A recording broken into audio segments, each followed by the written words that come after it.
This entry relates to a medical device whose purpose is to stem blood loss through wounds on the surface of the skin.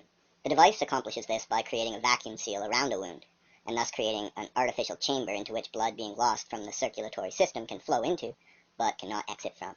Looking at the upper diagram, you see the basic constitution as well as operation of this device. You see an air intake motor that is connected to a hose. Arrows in the hose indicate the direction of airflow within it. As you can see, the system very closely resembles a vacuum cleaner motor and hose. The crucial distinction in this case concerns the accessory attached to the hose.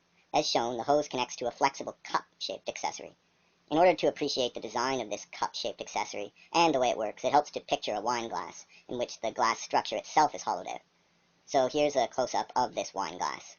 The medical accessory I'm interested in describing operates in much the same way as this wine glass would if a vacuum hose were attached to its stem, and then the rim of the wine glass were touched to the skin. In that case, the rim of the glass would glom onto the skin. The sealed cavity would, of course, contain air, and some technique would need to be devised to remove this air from within it. I say this because, if my understanding serves me well, you really don't want blood to come into any sort of prolonged contact with air. It seems to me that removal of the air within the blood chamber could be accomplished by using some sort of membrane that would allow air but not blood to pass through, or alternatively a syringe-like device could penetrate into the chamber and could be used to draw air out from inside of it as blood begins to flow in, with a view to there being nothing but blood inside of the chamber.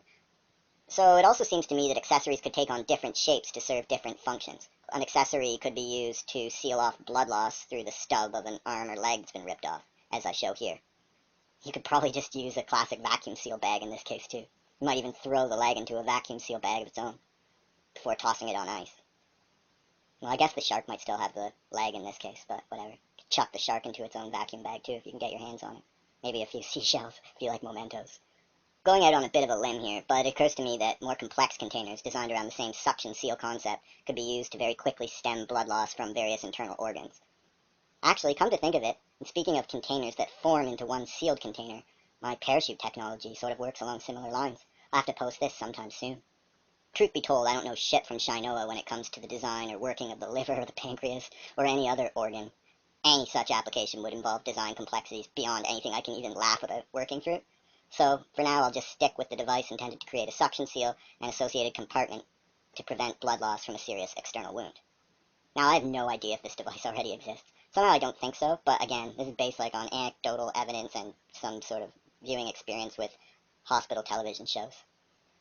And not even much of that either. In videos like this, it's impossible to deal with every foreseen issue. Oh, the cup would collapse if it were flexible, and it would need to be flexible, so you couldn't maintain suction. Or, most surfaces on the body are not flat, so this idea is stupid.